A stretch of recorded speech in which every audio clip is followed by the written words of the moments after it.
action! So, I recently played the Ace Attorney trilogy for the first time, and, well, I was unbelievably impressed. These three games are an absolute masterclass in storytelling, and I have to tell you about them. The narrative these games tell warns about the damage that bad actions can have on good people, and how easily those actions spiral out of control, causing even greater damage than anyone could have predicted. At the same time though, they also explore how shared trauma can bring those good people together, and how they can shine so brilliantly in their darkest moments. Whether you know nothing about Ace Attorney or everything, this video was made for you. Now let's dive in and break these games down case by case to see what makes them so special.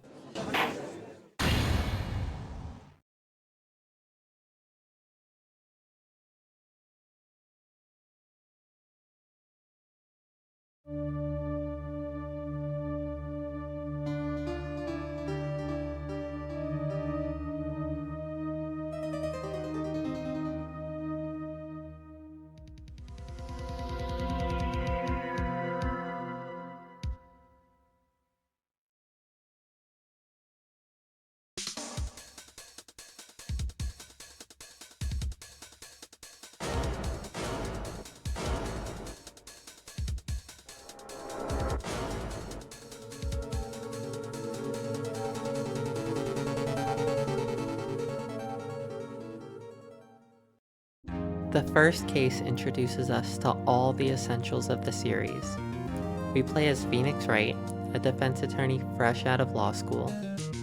We'll be taking cases and defending clients from wrongful accusations, particularly murder. We do this by cross-examining witness testimony in court, pressuring them with questions, or exposing contradictions with evidence until the truth is finally revealed. We're also introduced to Mia Fey, Phoenix's friend and senior defense attorney / chief at their law firm. Through their interactions with each other, we learn that Phoenix is very headstrong and has firm, unwavering belief in his clients. Mia is shown to be very caring and hyper-intelligent. She's always thinking deeper about people and situations, being able to turn things on their head at a moment's notice. Phoenix's client in this case is Larry Butts, seemingly a childhood friend and klutz who lands himself in the worst situations. Larry is very melodramatic, taking everything just slightly too far, but he's quite earnest at heart. Phoenix mentions that he owes Larry a favor, saying that he's one of the reasons he became an attorney at all. Keep this in mind as this becomes an important plot point later. The victim in this case is Larry's most recent girlfriend, Cindy Stone. She was murdered with a small statue of the thinker. Larry has been wrongfully accused, with the motivation being revenge for her cheating on him. Larry has a really bad habit of saying the absolute worst possible things on stand, and this will be a major recurring trait of his. Phoenix slowly gains confidence over the course of the trial, becoming more comfortable in his role as defense attorney. However, right at the finish line, he still comes up just a hair short. Phoenix has Frank Sawit, a key witness and obvious perpetrator of the crime, against the wall.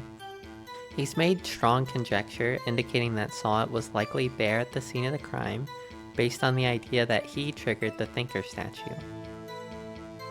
It's actually a clock, and it speaks the time out loud. Sawit testifies that he thought it was 3 hours earlier than it actually was, but Phoenix shows that the thinker is currently off by those same 3 hours, nearly proving that Sawit committed the crime. Phoenix, however, can't prove that the clock was running 3 hours slow on the day of the murder, which nearly loses him the trial. Mia steps in to encourage him, asking him to flip the situation on its head. Ask yourself, why was the clock running 3 hours slow? Figure out the reason and you'll have your proof, she says. This little push reignites Phoenix, allowing him to figure out that the clock had to be running 9 hours fast because the victim had just come back from Paris. This gets Sawed arrested, Larry acquitted, and solidifies Mia as a great mentor and genius attorney. As thanks, Larry gives Mia another thinker clock, which he only ever made 2 of. Not all is happy, however, as Larry is rightfully upset that his girlfriend is dead, and she was possibly cheating on him. Mia doesn't see it that way, though. Does Phoenix have proof that Cindy loved Larry?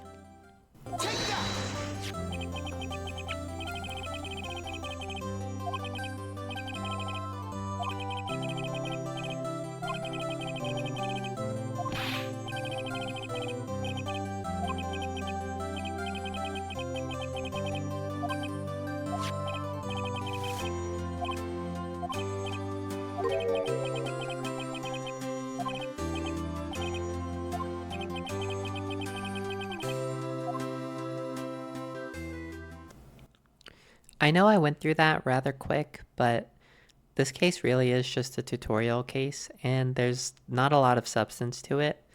I didn't want to go too deep in the details because they're not really relevant to the rest of the series. So let's go ahead and move on.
With the tutorial complete, Ace Attorney is ready to let loose with heavy-hitting story beats.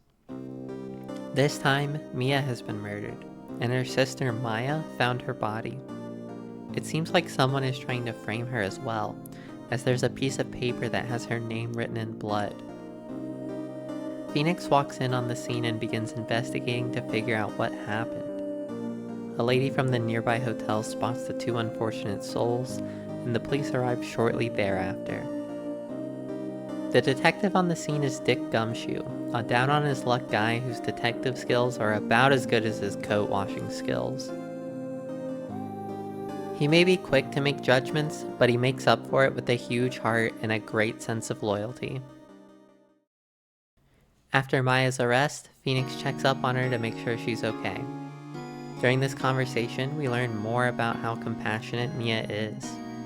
Mia really views Phoenix as a prodigy, lacking only experience. We're also introduced to the concept of spirit mediums. It's a long-standing tradition that the women of the Fae family become spirit mediums, and Maya is currently in training to become one herself. Mia was one too, of course, but all we know at this time is that she left to follow her career. It also turns out that she had given Maya advice in case anything like this happened. Maya tells Phoenix that she'd like Marvin Grossberg to be her attorney, so he heads over to his office to check it out. Another important thing to note about this series is that trials are being held essentially the day that the arrests are made, so there's a very limited amount of time to investigate. Grossberg isn't in his office right now, so Phoenix heads back to Mia's office to investigate. We're met with Gumshoe yet again, and after a brief conversation, Phoenix retrieves Maya's phone. Gumshoe also gives us a tip about the prosecution for the trial. It's led by Miles Edgeworth, who became a prosecutor at 20 years old and has a perfect win streak. Phoenix has heard rumors about Edgeworth using forged evidence and making shady deals, but all he really knows for sure is that he hates crime with an abnormal passion. Clumsy as he is, Gumshoe also leaks the location of a key witness, the lady from the hotel. She appears to be pretty suspicious, but Phoenix doesn't learn anything particularly interesting before leaving. He heads back to Grossberg's office, and he's finally back in. Grossberg mentions that he's not particularly busy, so he's ready to help Phoenix however he needs. Upon the mere mention of Maya Fey's name though, he immediately declines the request, saying that he's super busy and can't take cases on such short notice. Real smooth, Grossberg. Real smooth. He mentions that no lawyer worth their salt would ever take this case. One other important detail he mentions is that Mia used to work at his office as an understudy. She was a genius, but one day she left suddenly. She had a clear objective in her mind when becoming a lawyer, it seems. Out of options, Phoenix returns to Maya to relay the bad news. Maya fills us in on her family as well. Her father died when she was young, her mother has gone missing, and Mia was the only family she really had. Her mother went missing after being involved in an incident 15 years ago that ruined her reputation. The police, out of leads, approached her as a desperation move. Her spiritual powers got an innocent man arrested, however. This was all kept secret from the public too, until someone was able to get their hands on the information and leaked it. A couple years later, Mia declared that she would become a lawyer and left. She had clearly come close to discovering the truth about all of this too, as she told Maya that the man's name was White. Be sure to keep all of this in your mind, as this plot point will become the root of the series soon. Running out of time, Phoenix volunteers to be Maya's lawyer. After all, this is exactly the reason he became one. He wanted to fight for those who have no one on their side. The last place to check before the trial is April May's drawer, and inside, Phoenix finds a wiretap. At the trial, we're introduced to Edgeworth. He's definitely the prim and proper type, not wasting a word of his speech. Another common thing that we'll see throughout these games is Detective Gumshoe providing opening testimony. He just outlines the basic facts of the case. Within his first testimony, we get to see one of Edgeworth's shady practices in action. Mia's autopsy reported that she died instantly, which means that she couldn't have possibly written Maya's name on that note. This was according to Edgeworth's plan though, as prosecutors can orchestrate witness testimony. At exactly this moment, Edgeworth pulls out the updated autopsy report, making a fool of Phoenix and giving him a massive edge in the trial. Edgeworth clearly has the upper hand the entire trial, but Phoenix barely manages to prolong it by exposing the fact that there was a second person staying with Miss May. The bellboy also declares that it was Edgeworth who instructed him to hide that fact, but this doesn't even get Edgeworth a slap on the wrist. Anyway, that manages to buy Phoenix another day of investigation, which is basically a miracle. During Phoenix's second investigation, he makes a trip to Grossberg's office to find him out yet again. This time, however, there are a couple photos on his desk labeled DL6 Incident, Exhibit A and B. One shows a woman with black hair, the other a garish man. This man is, without a doubt, linked to the case. The bellboy confirms that this was the man who stayed with Miss May on the night of the murder. On a trip back to Grossberg's office, Phoenix gets a chance to talk with the attorney again. He reveals that the man in the photo is called Red White, and he's the president of Blue Corp. Isn't that the name that Maya mentioned earlier? Anyway, Blue Corp is a business that deals in information. They collect and steal information and sell it, or they use it to blackmail people so they can make a fortune. Phoenix makes a trip to see the man himself, and he refuses to cooperate, of course. White makes it very clear that the judges, police, and prosecutors are all in his pockets, making him an extremely difficult target to take down. He even assaults Phoenix right there. After this, Phoenix has another conversation with Grossberg where he reveals everything. For the last 15 years, White has been blackmailing him over the DL6 incident. For this reason, he couldn't defend Maya or he would face serious backlash. In the aftermath of DL6, a spirit medium named Misty Faye reached out to Grossberg. All he was able to do was clear her of any wrongdoing, but Grossberg decided to take a payment from White to leak this information. This would lead to his own blackmail later down the line, and the disappearance of Misty Faye. Mia was investigating White thoroughly, aiming to take him down and find her mother. At this point, the motive for Mia's murder becomes clear. She had evidence against White, and he murdered Mia and stole it to protect his putrid blackmail empire. Returning to Faye & Co. law offices, Phoenix looks for any potential leads on White.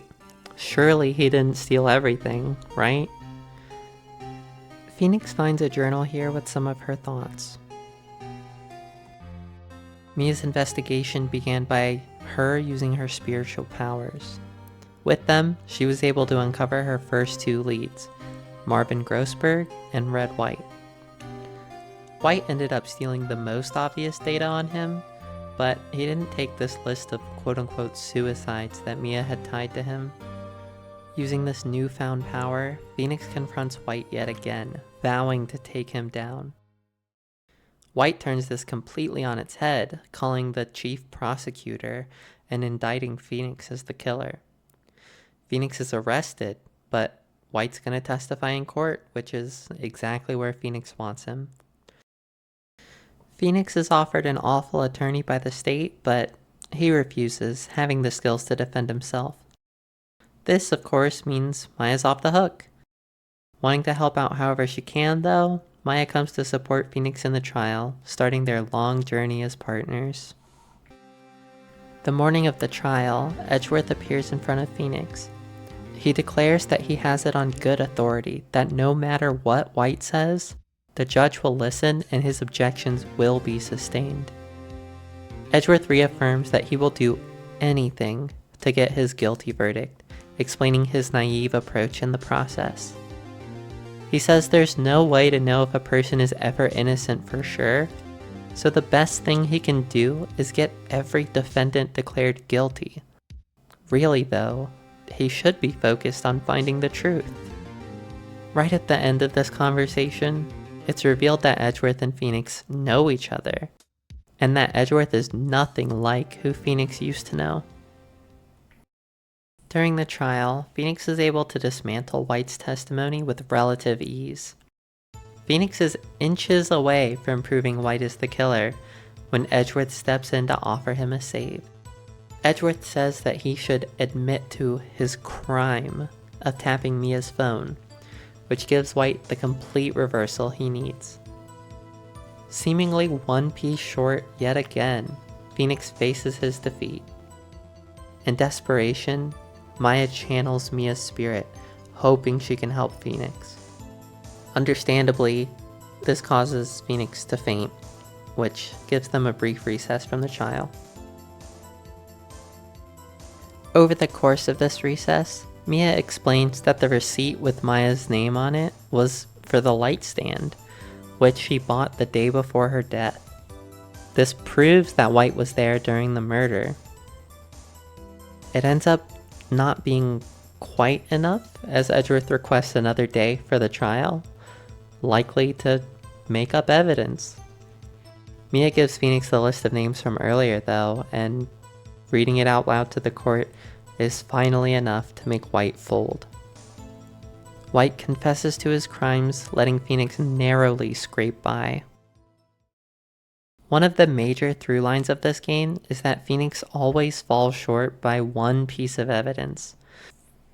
He lacks the experience to see things through to the end, but how is that going to evolve as the story moves forward? The case ends with a nice conversation between Maya and Phoenix, and Maya ends up becoming the assistant of the new Wright & Co. law offices. What happens during this case is really heartbreaking. That's Phoenix's mentor, and Maya's only surviving family that we know of. Already in the second case of the game, she's gone. Thanks to the focus on spirit mediums though, Mia is not done as a character. She remains integral throughout the entire series. We don't know too much about these characters yet, so I don't want to spend too much time reflecting on them, but these characters are mired in tragedy.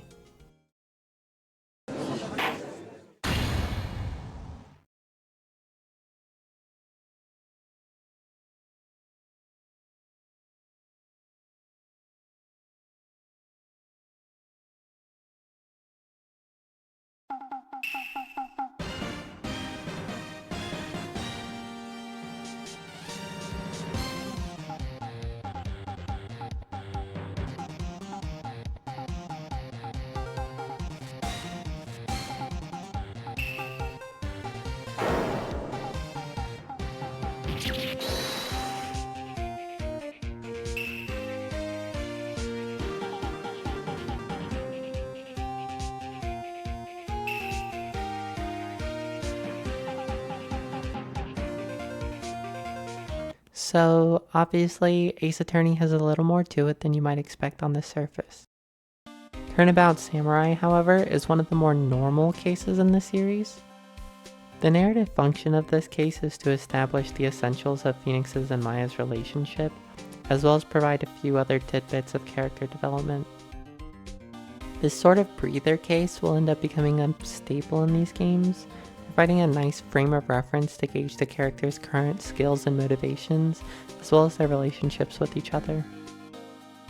The client of this case is Will Powers, a big sweetheart and lead actor for the hit show The Steel Samurai. Maya absolutely loves this show, so she of course pressures Phoenix into taking his case after about a month of inactivity. He was arrested on suspicion of murdering Jack Hammer, who plays the lead villain role in the same show. Hammer was found with the samurai spear in his chest, and it appears there was other evidence against Will Powers as well. All Powers has to say for himself is that he was sleeping the entire time, so Phoenix and Maya are pretty much on their own. At the movie studios, we're introduced to Wendy Oldbag, a talkative old lady to say the least. She currently serves as security for the studio and is bound to be an important witness in the trial.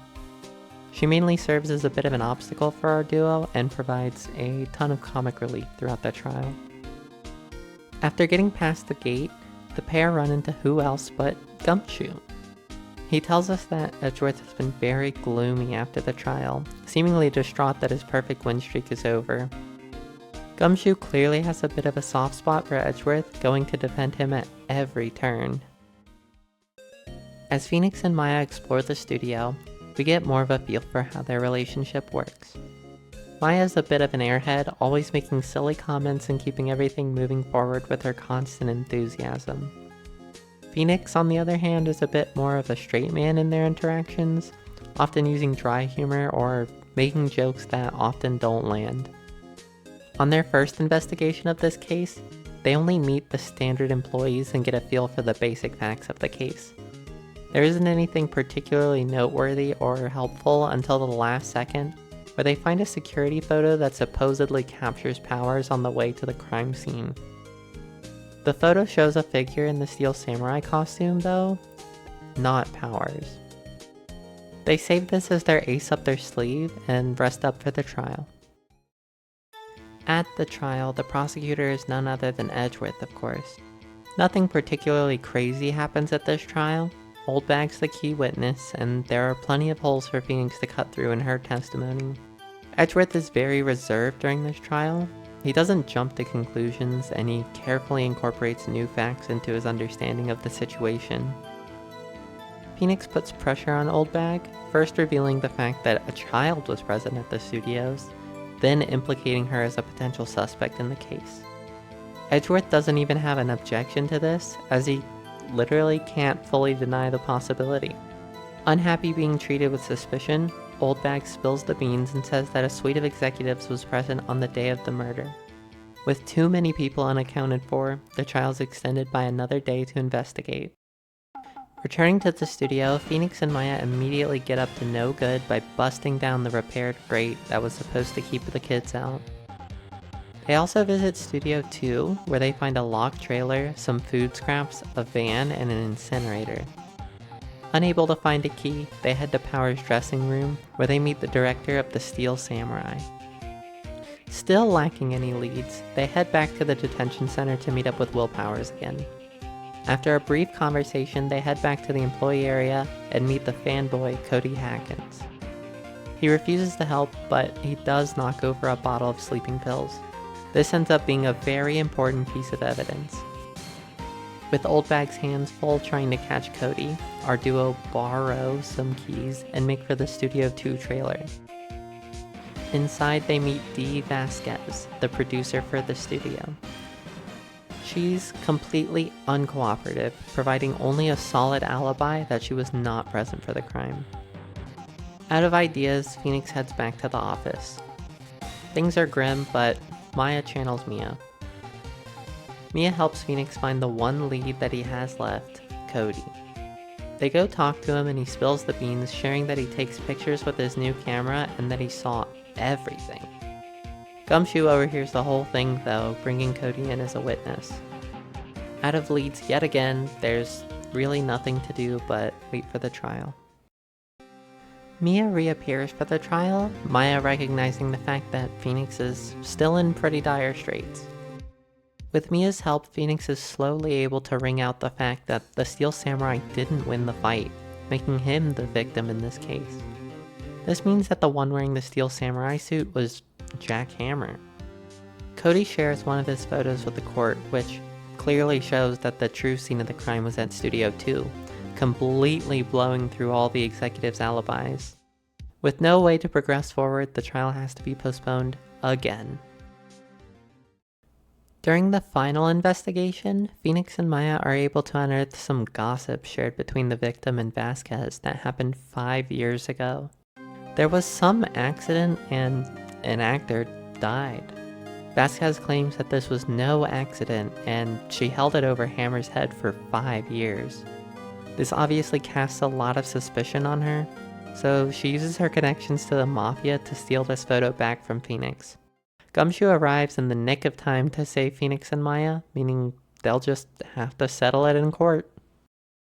On the final day of the trial, Edgeworth wastes no time bringing her in to testify. Phoenix and Maya work together to cut through her lies, quickly proving that it was possible that she was the killer. Even that doesn't bother her though, as all Phoenix did was prove that she could have done it, not that she actually did do it. Even Edgeworth is starting to doubt himself, stating that it seems highly likely that Vasquez did it. With Vasquez about to walk out and Phoenix powerless to stop her, it's Edgeworth who steps in this time with the final push for Phoenix, forcing her to testify again. When Phoenix asks why she didn't bring her script to a rehearsal, she retaliates with the fact that they wouldn't have one after a murder had just happened. Phoenix doesn't see anything strange about this, but Edgeworth does. After all, how could she have known that there was a murder beforehand? This gets one final statement out of her. She says the fact that Hammer was injured means there would be no rehearsal. Of course, though, Powers was the one who was really injured. Hammer was just imitating it for the camera. With all of this, the truth finally comes out. Hammer was on his way to murder Vasquez, ideally framing Powers in the process. Vasquez pushed Hammer away in self-defense, accidentally causing his death.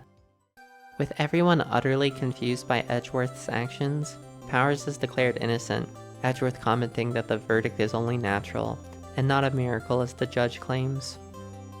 Phoenix, Maya, and Powers are all celebrating in the lobby when Edgeworth approaches them once again. Unable to start the conversation, he asks Phoenix to do it. Edgeworth remarks that he never expected to meet Phoenix again, but he's finding it uncomfortable now that it happened. Edgeworth is beginning to experience some unnecessary feelings, unease and uncertainty. He asks Phoenix to never show his face again, then stomps off. It's clear that Edgeworth is starting to view his role with some doubt. He always believed that the guilty verdict was the best thing that he could achieve, the thing he needed to achieve. Now though, with 2 cases in a row lost, he's starting to see the truth. Some people are innocent, and they don't deserve to be wrongfully convicted. He wasn't defeated by some A-list defense attorney either. It was just Phoenix Wright, a beginner, and someone he never expected to see again. With nothing more than faith in his clients, Phoenix desperately fights until they're declared innocent. Hoping to run away from his feelings, Edgeworth pushes Phoenix away. What will the conclusion to this character development be? Well,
this is it.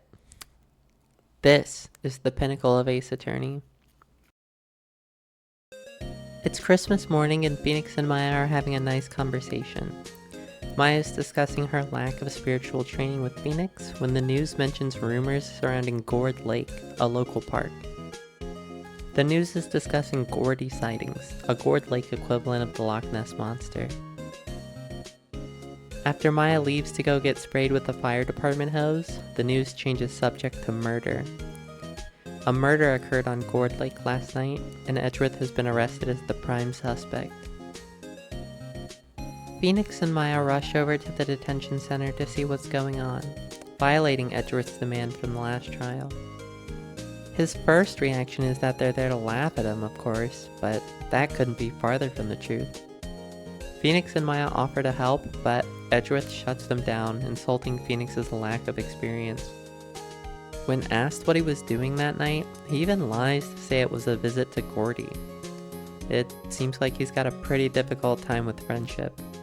This doesn't stop Phoenix and Maya, and they head straight over to Gourd Lake to investigate. There are police everywhere, and they are immediately met by who else but Gumshoe. He's working his fellow police officers as hard as he can, desperate to find clues to help Edgeworth. It's honestly really cute how loyal he is to his favorite prosecutor. Gumshoe fills our crew in on the details. A gunshot was heard, the police were called, and Edgeworth was arrested. It turns out there's even a witness bound to make an appearance at the trial. Gumshoe also tells Phoenix that Edgeworth couldn't get him out of his head, just muttering right, right, right constantly. With Gumshoe back at the precinct, Phoenix and Maya are free to look around the lake. On one side of the lake, they find a camp set up with a camera pointed straight at it. It has a microphone attached to it, so it must be triggered by noise. Maya sets off a party popper, taking a bunch of pictures and attracting the ire of Miss Lotta Hart, the woman who was camping here. She's a bit too upset to talk right now, so Phoenix and Maya take a stop by Edgeworth again.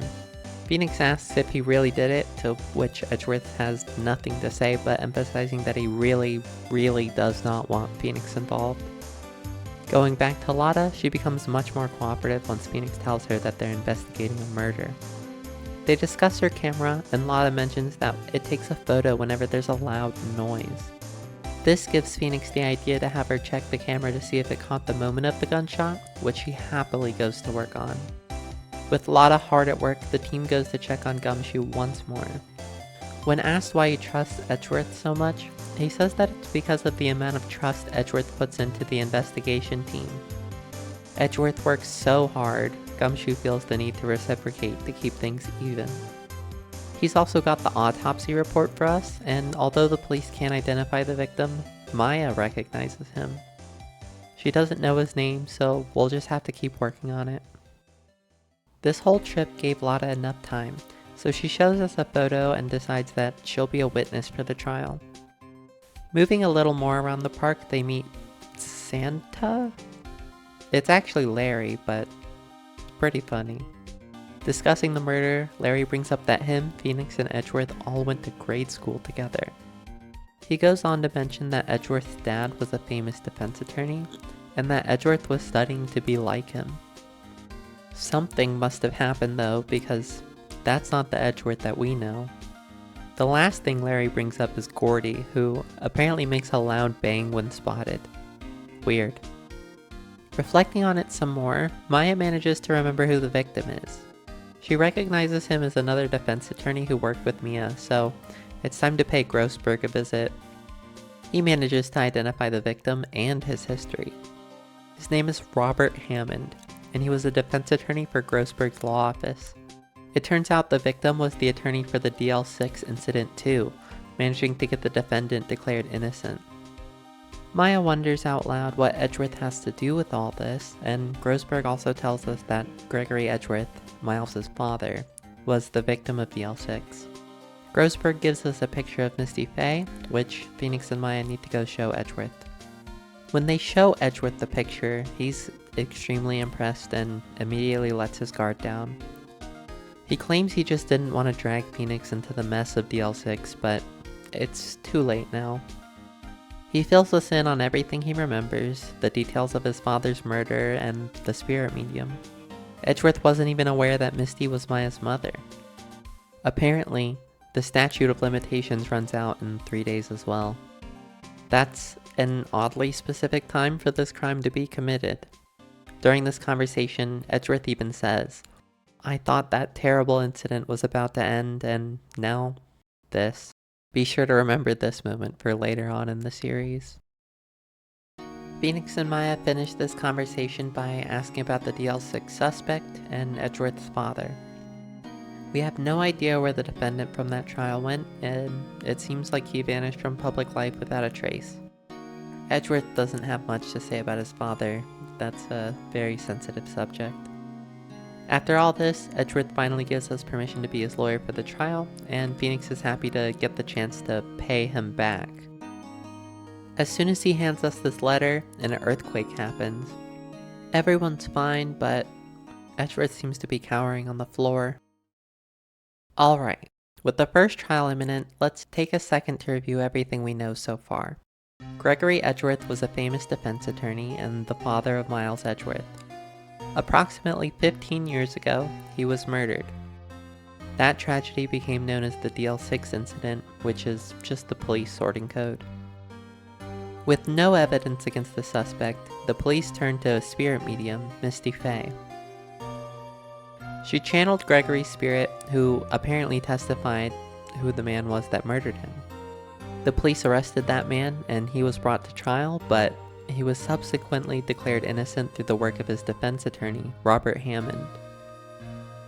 After the trial, the defendant went missing, presumably going into hiding because of the stress from negative publicity. Red White then bribes Grossberg, Hammond's superior, for information regarding the case. Grossberg tells him about Misty Fey, the spirit medium the police contacted. White then leaks this information to the press, holding blackmail over Grossberg in the process. The defamation from the news then causes Misty to go into hiding, leaving her children Mia and Maya behind. Now that we're up to speed on all the grisly details, let's get into the trial. With Edgeworth in the defendant's chair, we of course need a different prosecutor. It seems that this time it's Manfred von Karma, Edgeworth's supposed mentor. He takes immediate command of the trial, being swift and direct in equal parts. He calls Gumshoe, who provides the basic facts of the case.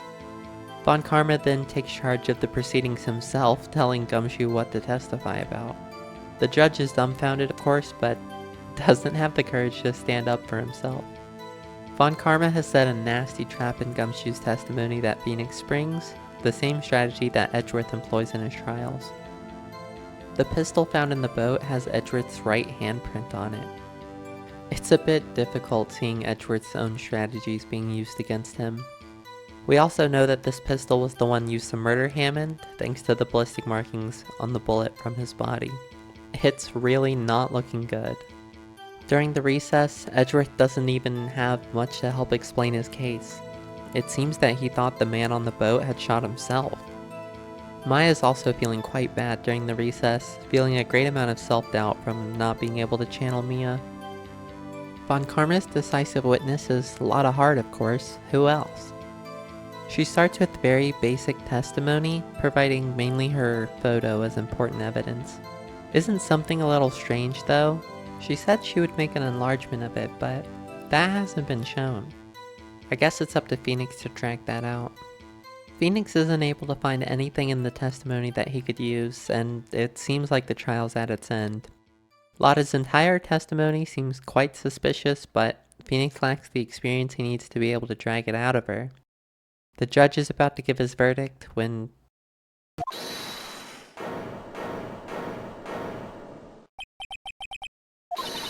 Maya makes a huge outburst that gets Lotta to declare that she clearly saw Edgeworth.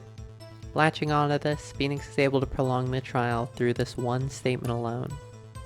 Maya's arrested yet again, this time for contempt of court, but she was able to prevent the worst case scenario. Let's make sure to make the most of that. Phoenix takes this line of questioning very far. He's able to prove that she couldn't have seen Edgeworth because of the fog, which she explains away by claiming she used binoculars. Phoenix finds that very odd because why would she need binoculars to look at a meteor shower? On top of that, her camera was pointed at the lake, not even the sky. Clearly she was looking for Gordy, but how exactly is that relevant? Phoenix puts the final nail in the coffin by showing that she paid no attention to the boat at all, as she was too excited looking for Gordy after the loud bang. This finally gets her to show the enlargement, which doesn't clearly show either person's face, but it does show something strange. The photo shows the gun being held in the man's left hand, but it was Edgeworth's right prints that were found on the gun. With this discovery, clearly more investigation is needed. Somehow, Phoenix managed to barely scrape by into a second day, thanks to Maya. Edgeworth isn't exactly the happiest about the trial, but it's better than nothing. Phoenix is about to leave to go check on Maya, and Edgeworth asks him to tell her something. To tell her to watch what she says in court. Seems like Edgeworth has a bit of an issue experiencing gratitude. maybe he'll grow out of it someday. Maya's happy to hear that Edgeworth will be getting another day, even if it got her arrested. Phoenix asks how contacting Mia is going, to which she says that she's had no luck.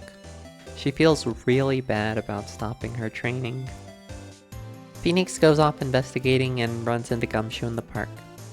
They discuss the trial in Edgeworth, and Phoenix wonders if Gumshoe knows anything about Edgeworth's fear of earthquakes. Gumshoe doesn't know much, but he does know that Edgeworth's fear of earthquakes and hatred of crime both started with DL6. Gumshoe also tells us that he and Edgeworth were really moved by Maya's actions. Everyone owes her big time. Edgeworth's even paying for her bail. That's a good way of showing gratitude, but, he could start with thank you. After reuniting with Maya, they head back to the park and find Lotto. She seems pretty embarrassed about her behavior in the trial, so she offers a trade to the pair. If they can find information about Gordy, she'll tell them something Von Karma didn't want her saying. They go to Gumshoe for help, and he offers a secret weapon to help them find evidence for Gordy. Missile the K9, a fishing rod, or a metal detector. They take Missile, the dog obviously, and head to the park. Larry's back, and he's got a massive inflatable. Missile then eats all of his hot dogs, and Phoenix and Maya run back to Gumshoe to get the metal detector instead. Using it, they find an air tank buried in the beach. Phoenix is able to deduce that, due to some incompetence from a certain someone, this air tank was likely the source of the Gordy rumor. The mystery finally solved, Lotta tells our crew that the witness tomorrow is going to be the caretaker of the boat rental store. She also tells them that her camera took another photo that night, only it was earlier. There's nothing but water in the photo, but maybe it'll be useful as evidence. Phoenix and Maya stop by the boat rental store at the end of the day, hoping to catch the caretaker. He's inside, but not exactly all there. He's got this pet parrot too, named Polly. She's really nice. She also happens to be very talkative, giving us the safe code 1228. The caretaker provides a little information about what he saw, but he doesn't say anything they don't already know. Maya asks one last question to Polly. Have we forgotten something? Polly replies, don't forget DL6. With this earth-shattering revelation, Phoenix and Maya step outside. They discuss going to Gumshoe, but head back to the rental only to find that it's now locked. Gumshoe doesn't know anything about the guy, but Phoenix pries until Gumshoe finally gives him access to old DL6 case files. In the records room, we find out that the incident happened in the courthouse after an elevator got stuck from an earthquake. There were 3 people in the elevator, Miles, Gregory, and a court bailiff. That day, Gregory had lost the trial before becoming trapped in the elevator. When they were rescued, Miles and the bailiff were unconscious from oxygen deprivation, and Gregory was dead. The pistol inside had been fired twice as well. The bailiff, Yanni Yogi, had experienced brain damage from the oxygen deprivation, so he was ruled innocent even though he was the prime suspect. Phoenix and Maya, having as much information as they could get, call it a day and head into the trial tomorrow. The caretaker is the day's witness, of course, and his testimony is completely bulletproof. Maya is begging to try and reach Mia, but it's no use. The judge declares Edgeworth guilty.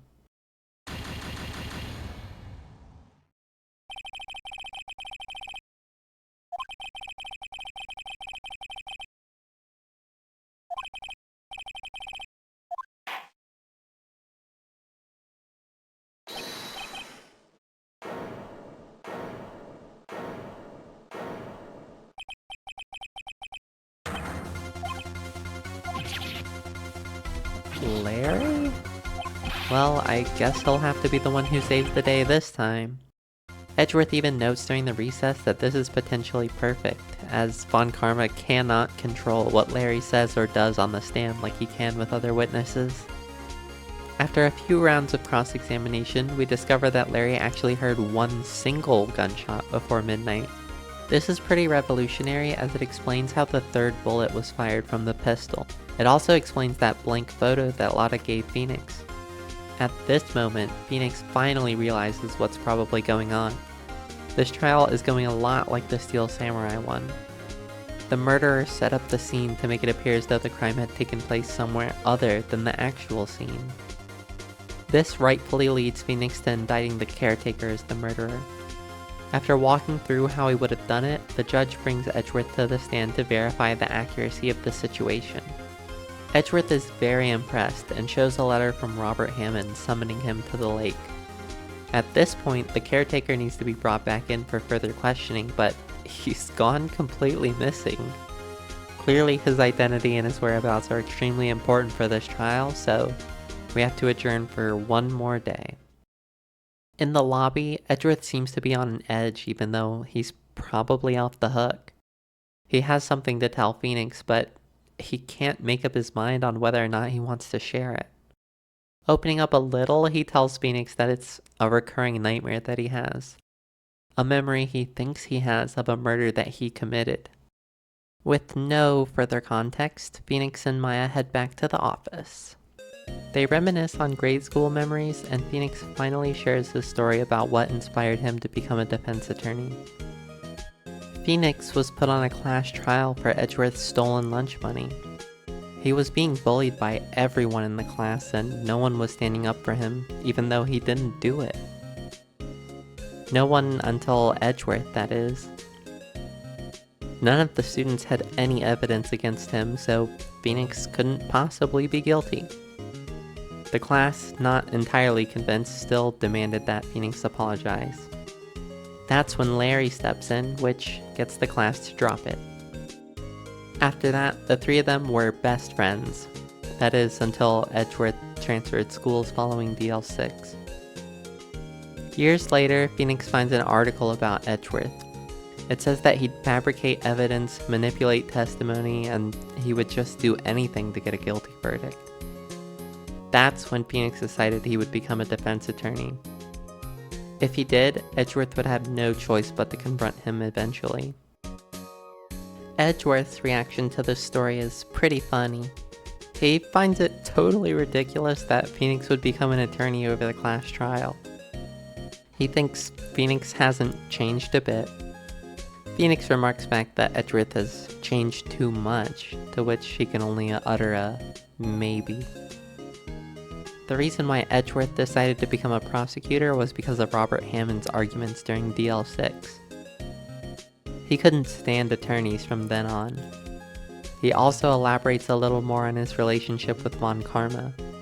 He respects him greatly as he was his teacher in the art of prosecution. He also notes that Von Karma is a perfectionist in absolutely everything, including his personal life. He does not allow for vulnerabilities. Gourd Lake is mostly empty today, and Phoenix and Maya can't even go into the woods because of the park ranger. The only person they find is Grossberg, who's out taking a walk on the beach. He heads back to his office, and then they explore the boat rental shop again, and the caretaker's absent this time. They're able to open his safe, and inside is a letter. The letter explains how to get revenge on the two men that ruined your life. The two men being Edgeworth and Hammond. It explains the entire plan, including how to kill Hammond and frame Edgeworth for everything. It's also described as his last chance, probably referring to DL6. Discussing the letter with Edgeworth, he realizes that the caretaker is probably Yanni Yogi, the suspect from DL6. Edgeworth then finally discusses his nightmare with Phoenix and Maya.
Edgeworth takes this to mean that he killed his own father.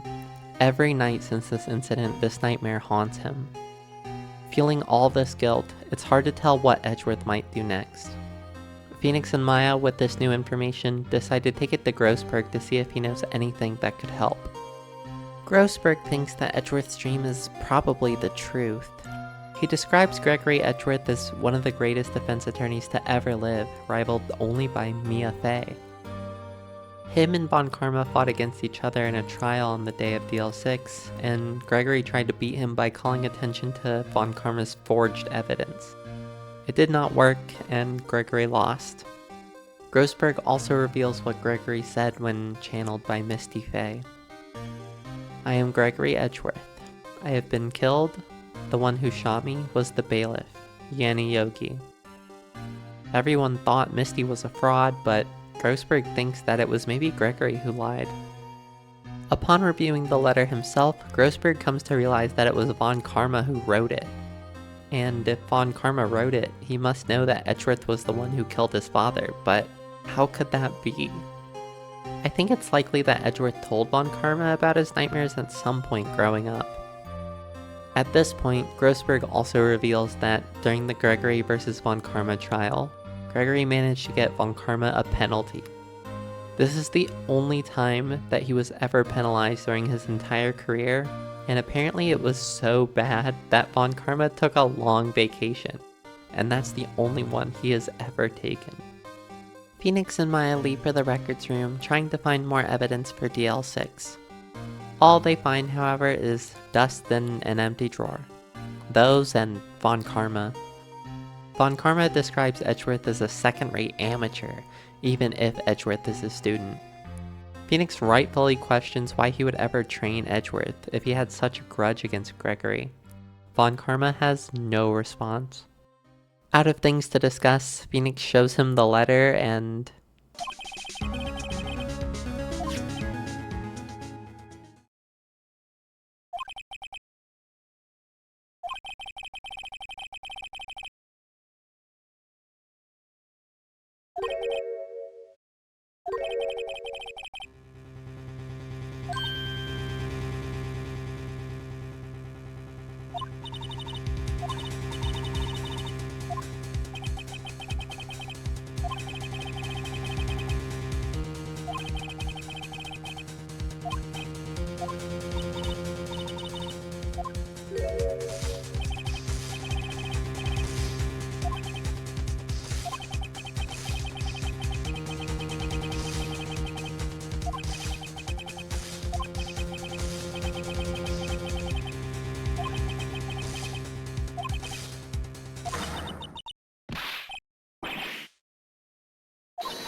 Maya is super upset.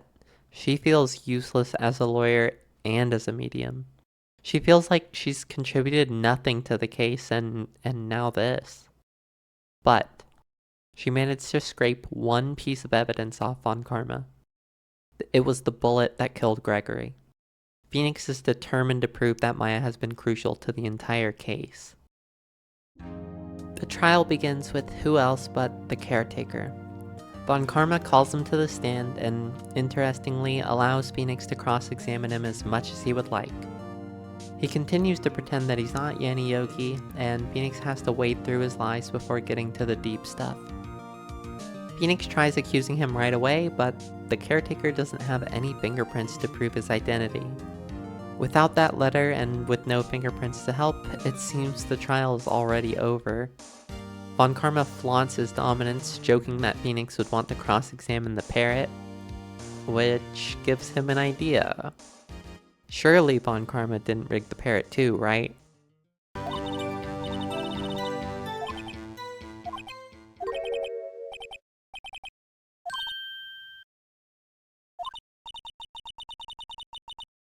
As unbelievable as it is, hope still isn't lost.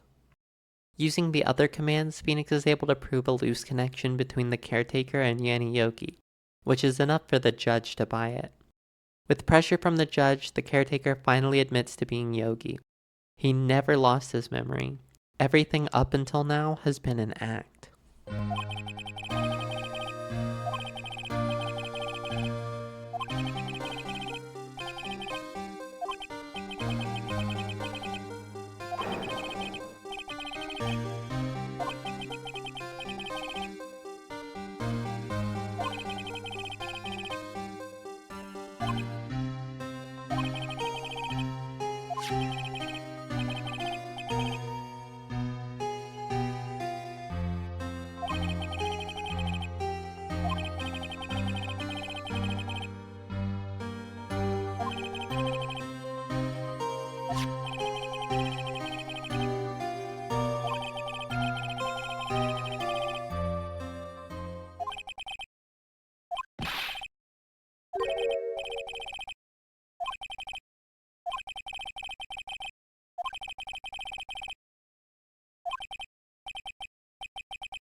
The judge declares him innocent, but something isn't quite right. Seems like Edgeworth's going to tell the court what's on his mind.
During the recess, Edgeworth apologizes to Phoenix for throwing away the not guilty verdict, but Phoenix is off in his own world reviewing the court record. He doesn't believe Edgeworth's nightmare for a second, and he fully intends on proving Edgeworth innocent yet again. Phoenix deftly extracts the truth from Edgeworth's testimony, proving that there were 2 bullets fired in the elevator, although Edgeworth can only remember 1. Von Karma counters, stating that the second bullet was never found. Phoenix is unable to refute this, and it seems like he's come up short yet again. The judge is about to pass judgment when...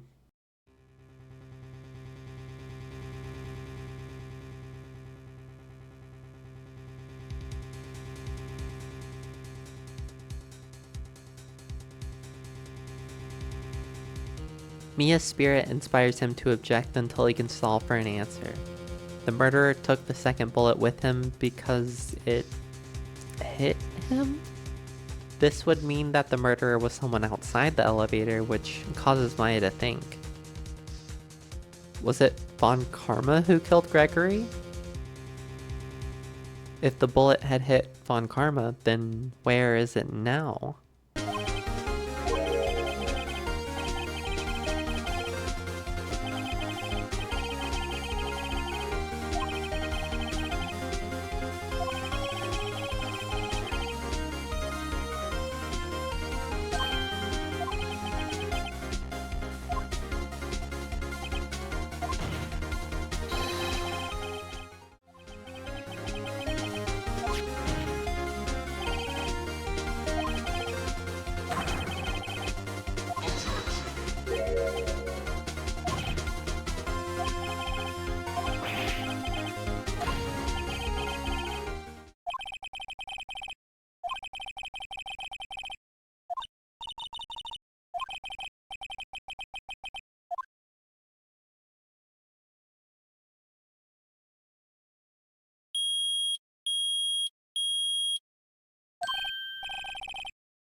Again, in yet another unbelievable twist, Von Karma still has a counter-argument.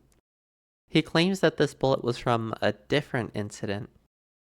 Phoenix isn't worried this time, though.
Edgeworth being declared innocent yet again, everyone reconvenes in the lobby to celebrate. Larry even gives Edgeworth a little victory gift, an envelope with $38 in it. That's exactly the same amount of money that was stolen from Edgeworth in grade school. Phoenix jokes that if he had known, he would have become a prosecutor instead. Edgeworth shares the same sentiment, but regarding his father. If he had known that he was innocent the whole time, he would have continued down the path of defense attorney.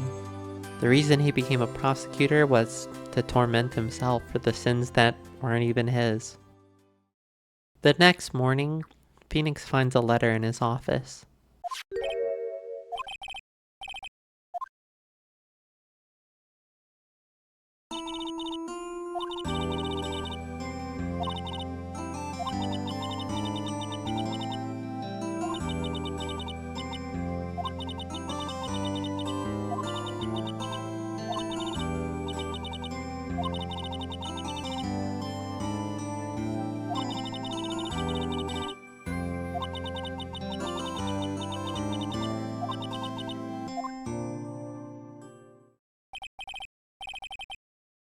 Catching Maya in the nick of time, Phoenix is able to prove how important she was to the whole trial, and the office in general.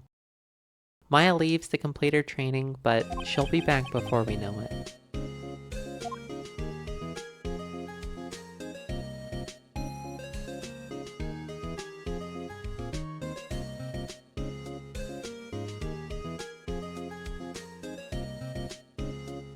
I love this game.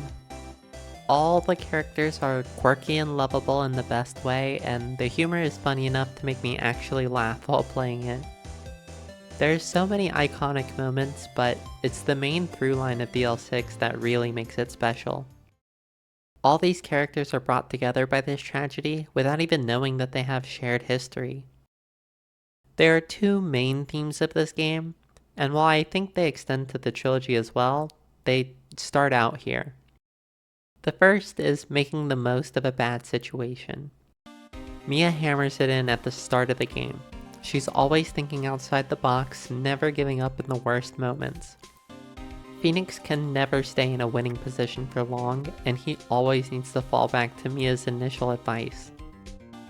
However, through keeping a positive outlook, believing in his clients, and maybe a little help from the people around him, Phoenix is able to keep turning trials on their heads. The second main theme is healing from shared trauma. Every main character has been affected by DL6 in some way. Edgeworth believed that he killed his father for 15 years, becoming a prosecutor instead of defense attorney as penance. Phoenix would become a defense attorney because he discovered how far Edgeworth had gone down the path of darkness. Phoenix's journey would eventually lead him to meeting Mia, who had been tracking down her mother Misty, who had left their village, disgraced from the aftermath of DL6. She started as an apprentice underneath Grossberg, the man who sold information regarding her mother. Mia would eventually lose her life trying to pursue her mother, leading to Phoenix's defense of Maya, her sister. Even Yanni Yogi, although desperate, was truly innocent and did not deserve his fate. All of these people are good people. None of them deserve to be hurt, and all of this happened because of one man's selfish actions. One man's pride, through one single action, caused an untold amount of damage to people who did not deserve it. Only by uniting with each other were they able to stop the bleeding. By finding safety in each other, Phoenix, Maya, Edgeworth, Mia, Grossberg, and Yogi were able to finally take down Von Karma. And with that, they were all able to give each other the chance they needed to heal. As we move into the next two games, keep these points in your mind as they will come up a lot. Although the story here is very self-contained, the sequels were written with an entire trilogy in mind. The series itself also becomes more complex from here, meaning we need to pay closer attention to the finer details in the cases. This game, although brilliant, is fairly simple compared to the other two. Thank you all so much for watching part 1 of my Ace Attorney series. I've been working on this project for months now, and I'm so happy that I'm at the point where some of it's starting to come out now. The script for the next two videos is already done, so please subscribe if you want to be notified on when those come out. Thank you for watching this far, and if you enjoyed it, please share it with a friend who might like it too. Goodbye!